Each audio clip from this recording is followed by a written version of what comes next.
Johannesburg, South Africa is a city on the move, with construction rising up like a phoenix from the rubble of apartheid. I notice a certain electricity and optimism in the air as I stroll through Nelson Mandela Square and wander through its malls.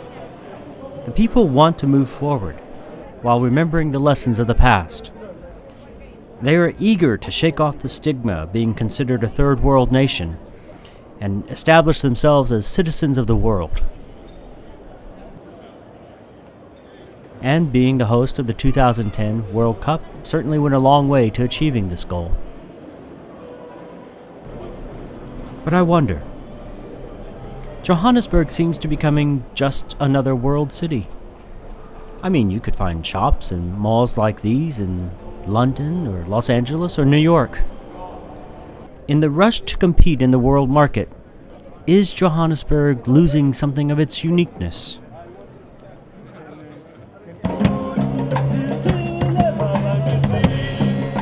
Even in the African market, where I could buy spices from the east, a painted ostrich egg,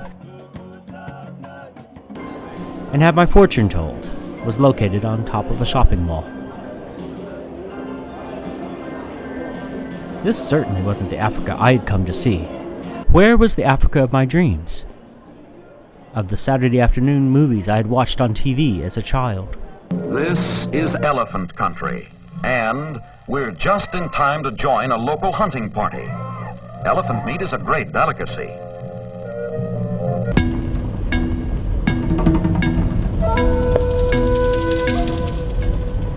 I decided to leave the suburban trappings of Johannesburg for the day and spend the night in one of the many game reserves not very far away.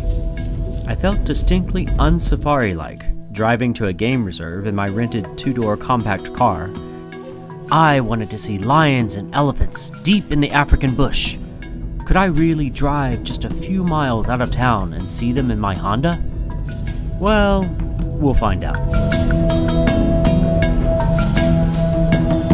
Ingwe Bush Camp is run by Cliff and Irene Saunders and is advertised as a privately owned nature reserve offering luxury tinted camps and game drives. Sort of a African B&B of bush and breakfast. Ingwe means leopard, which is we used as a emblem for the camp. Okay. Because of the numerous leopard we've got.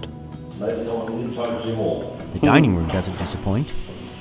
Yes, Cliff really did shoot all these animals. And the tablecloth.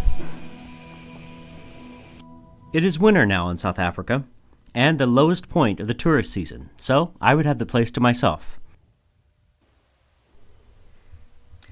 After settling in, I decided to take a little walk on my own. Cliff advised me that if I saw an elephant, just to stay well clear. All over the globe, man has slowly tamed the wilderness, pushing deeper into the unknown, pitting his knowledge against the ruthless force and terror of the jungle.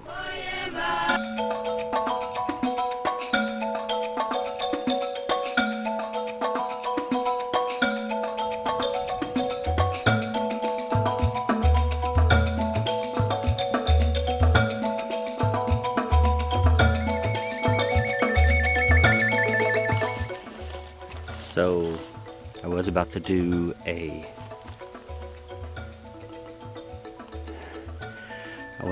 stand-up, but then I heard something behind me, so I'm going to see what that is. I heard something. So, I was about to do a stand-up, but I just heard something behind me, and it sounded like a snort, so I'm going to check it out. But it's getting kind of dark, so I'm gonna hurry. The snort turned out to be only a herd of blesbuck antelope, which I feel like could have taken on single-handedly. I think the zebras are upset that I'm still out. I think normally they expect the tourists to be in their camps by now.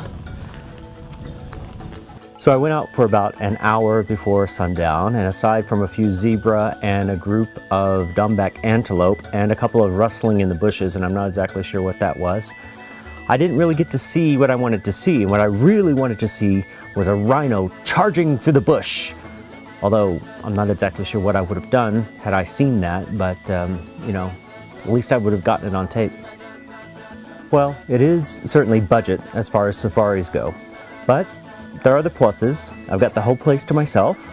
I've got a steak on the brae, and in the morning I have a great game drive to look forward to. Very nice. All I need is some wine. Forgot the wine.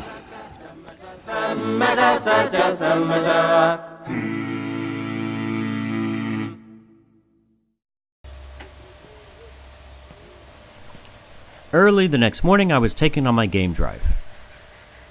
Hey, there's my ride.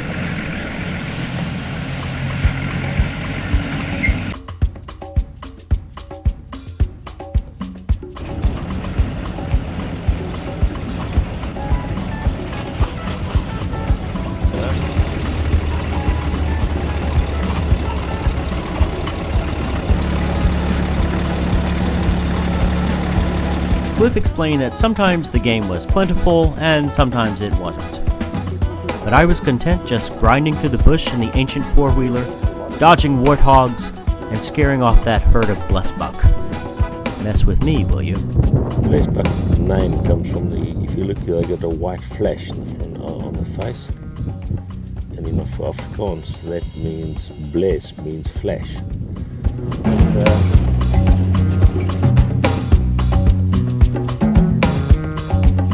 they do that little bit of bouncing around. It's apparently got to do with their focus. Their 3D focus apparently is not as good as what, say, ours would be. That's why they move their heads around such a lot to fix the depth thing. Oh, I see. After a while, it seemed like Cliff was trying to convince me that it was all right if I didn't see an elephant. Well, the big five is always great to see, and it's wonderful to see them, but there are lots and lots more than the big five. Very much more. And, you know, I mean, just like our bird species, we've got 264 species of bird would occur here. There's a lot of things we don't know. But the expedition paid off. Rounding the bend, I came face to face with a pair of giraffe.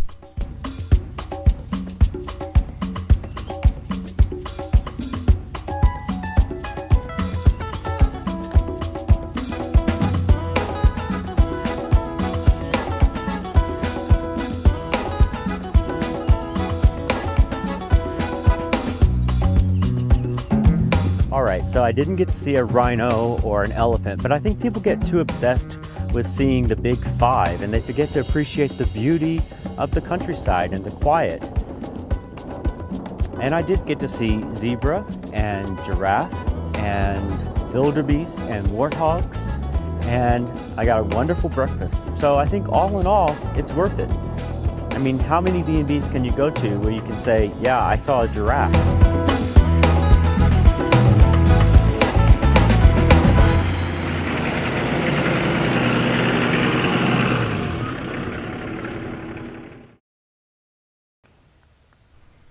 Ingwe Bush Camp is surrounded by the Mahalisberg mountain range, some of the oldest mountains on Earth, nearly 2 billion years old. That's older than Everest. It's also smack dab in the middle of an area officially known as the cradle of humankind.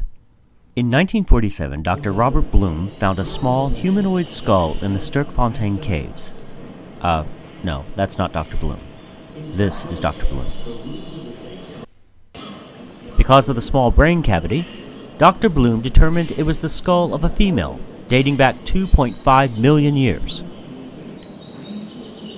It was called Australopithecus africanus, or Mrs. Please for short. The specimen remained identified as a woman for the next 50 years, until it was determined that it was actually the skull of a small boy. Serves Dr. Bloom right for thinking women had small brains. Today, the site where Dr. Bloom made his discovery is a museum. The museum tells the story of the evolution of mankind, with flint tools and other artifacts that have been found.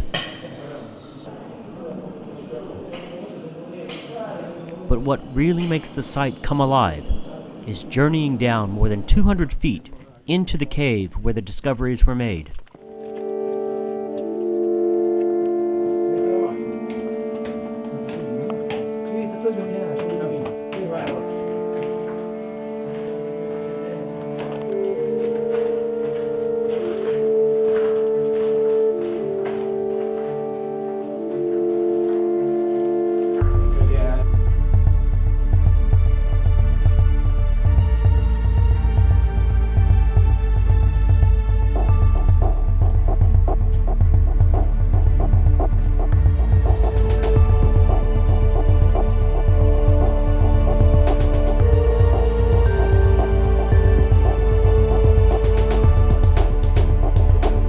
Over 2 million years ago, it is believed that a young boy was running and fell down this hole. He never made it out. It is a magical experience, despite the Mexican video crew stopping every few minutes to do a stand-up. This is still a working dig, and archaeology is still going on here. It's exciting to think about what they might still discover.